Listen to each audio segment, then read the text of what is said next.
Okay, the sheet that you guys are receiving is a job description, and as you can see it says job description for a capacity specialist. And one of the things you might be wondering is, what is that? Well, the idea behind the phrase capacity specialist is that many of us who serve here at Lake Hart or in regional and national offices, what we do is we help increase the capacity of those who are on the field because of some of the things that we do. So that's where the phrase capacity specialist came from. And there's probably other terms that could be used, and that's fine, whatever. But we just decided to settle on that one. What this is not a job description for the specific skill that you might be doing with your job, whether it's video editing or LDHR or whatever. But what this is your job description in regards to this training and your first year or two as a new staff or intern. So what I wanted to do is just read the purpose of the position and then briefly go through the rest. The purpose of the position is to grow as a leader who is Christ-like in character and full of faith, to help build movements everywhere by becoming proficient as a capacity specialist, to pursue proficiency in 3 ministry arenas of win, build, and send, and that have as their aim bringing the gospel of the glory of Christ to everyone.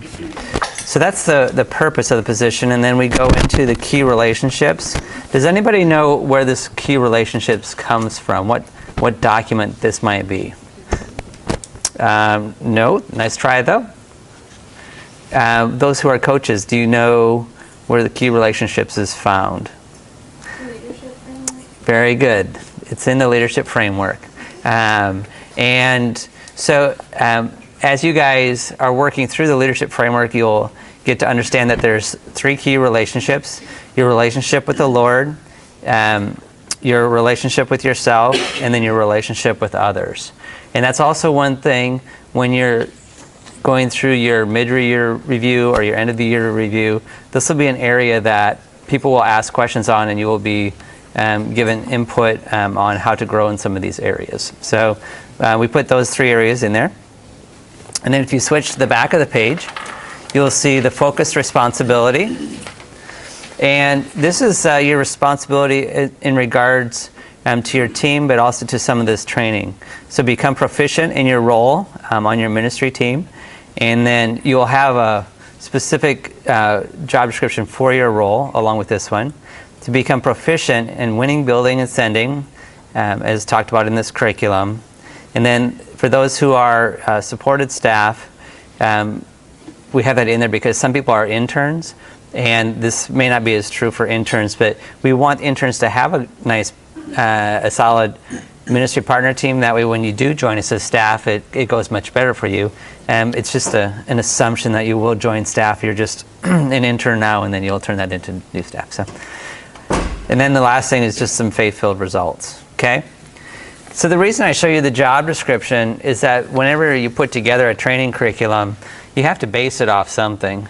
So we look at this job description, and then we decide what skills, character, what kind of things need to be developed to make this a reality, and then we come up with educational exercises, articles, whatever, to help you develop and be trained in those areas. So that's how we came up with this training of the capacity specialists. Okay, the next thing I'm going to talk about is the vehicle for the training. Okay, how many people here have used Moodle or Blackboard in college or high school or something like that? Okay. They didn't have computers when I was They actually did have computers, but they were like the size of this whole building. When I was in college, we were just getting rid of punch cards. So I'm back with you on that. But I'm glad to see so many people are familiar with it, because this is kind of the direction that we need to be heading with a lot of our training and development and delivery of different mediums, because it does make it a lot easier for you, especially if you're on a travel team. You can get your training wherever you want. You can download portions of it and then read it on the plane or wherever you're at on a secure device, that kind of thing. So this is, if you look up here, it says moodle.uscm.org. So that's the address of where it is at. And we'll send each of you specific instructions on how to do the login. But you'll come into there, and then I should probably log in as somebody else because you're seeing things that are from, I am the overall administrator, so I might have a few more buttons that you won't have on this. So, yeah. Okay. And one of the things you're going to see in this training is that it's broken down by months, and then you're also going to see the E's. So that article you have where it says the 5 E's of development, we break it out here so you can see the education portion, the exposure experience, and then the evaluation. And then there's a 5th E that's not shown here specifically, but it's environment. So the environment would include the Moodle environment, but also the environment of you interacting with your coach or the coach interacting with you, and then on campus doing some of the ministry. One thing that's different about this training than what people get on the field is that what we've done is we've pulled out all of the field assignments and we've put them into this thing called the evangelism module. On campus, the majority of the work done on campus is evangelism. It is discipleship. So that is just throughout their whole training. For you guys, we realize that God has called you to a different role, to be a capacity specialist. And when I went through my training with this many years ago, it was really hard because I got the 2-year basic field training, but I was a capacity specialist. I had to spend my weekends and my evenings getting my own professional development because Crusade didn't provide it, even though I was fully trained as a new staff. So one of the things that we try to do with this is to give you some training and development in what it is to be a capacity specialist. And that's why there's going to be less assignments for on the field than what others might get on the field, okay? Note, if you transfer to the field, you do not have to go through 2 years of training. You just go on, and where you have gaps, you ask them to train you in those gaps, but you're not new staff back on the field, okay? We don't do that anymore. That's just not, no. Wow. Anyway. Okay, so hopefully that's clear.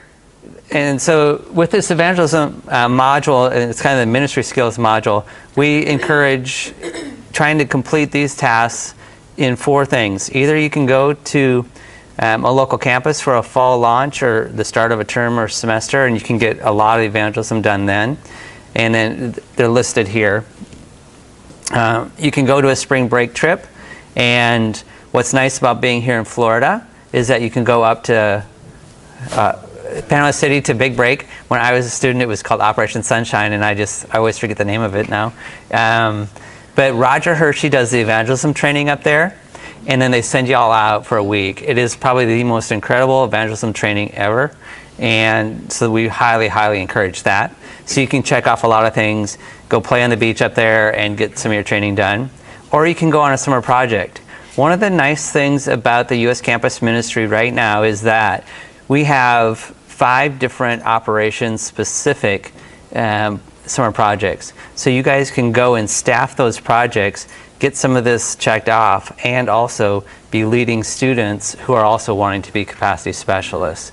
So there's a way to connect in as capacity specialists helping lead summer projects.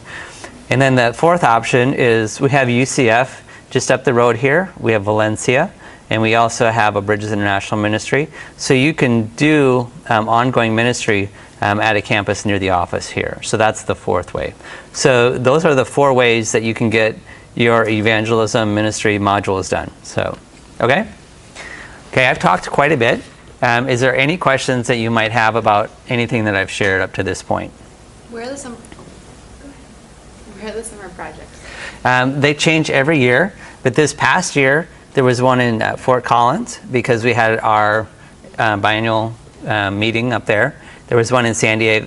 It might have been San Diego or Orange County, so Southern California, and then Boston, and then Chicago. This summer there'll be one here in Orlando. It's called the OSP, the Orlando Summer Project. So, but, yeah. I'm just wondering, any prior experience pre-staff life doesn't count, correct? Like if you went on a number of summer projects, that doesn't count towards... At this point it doesn't, but one of the things that